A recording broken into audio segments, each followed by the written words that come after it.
This channel does not promote any violent, harmful, or illegal activities. All content provided by this channel is meant for an educational purpose only.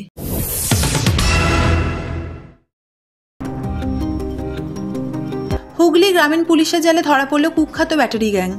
উদ্ধার হলো বিপুল পরিমাণ চুরি যাওয়া 15 লক্ষ টাকা মূল্যের ব্যাটারি এবং সরঞ্জাম। দুই জেলার 9টি থানায় ছিল 13টি অভিযোগ। ব্যাটারি গ্যাংয়ের তাণ্ডবে ঘুম ছুটেছিল পুলিশের।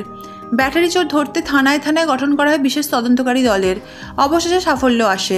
গুড়াব থানায় এক সাংবাদিক বৈঠক করে হুগলি গ্রামীণ পুলিশের ডিএসপি ডিএনটি প্রিয়ব্রত বক্সি জানিয়েছেন মোট 5 জনকে গ্রেপ্তার করা হয়।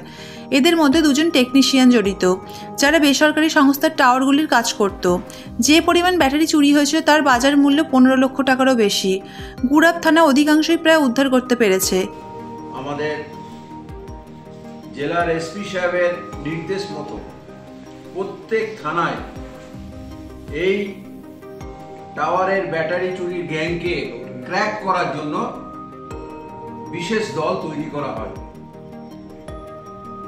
এই বিশেষ দলগুলি প্রত্যেক থানায় কিভাবে চুরি হয়েছে, কোন রাস্তা দিয়ে গেছে ইত্যাদি সিসিটিভি দেখে দেখে শনাক্ত করার চেষ্টা করে।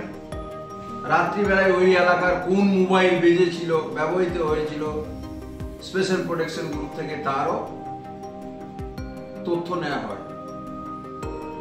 বিগত কয়েকদিন আগে গুড়াব থানার বিশেষ তদন্তকারী দল ওসির নেতৃত্বে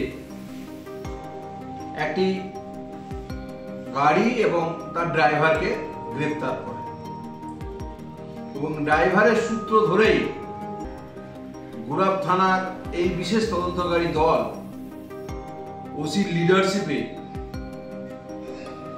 প্রচুর ব্যাটারিগুলিকে ভেঙে ফেলা হয়েছে, তার যন্ত্রাংশ ইত্যাদি উদ্ধার করে এবং টোটাল 5 জনকে গ্রেপ্তার করে। অভিযুক্তদের হেফাজতে নিয়ে আরও তথ্য সংগ্রহ করার চেষ্টা করছে তদন্তকারী police. Bureau report, public media.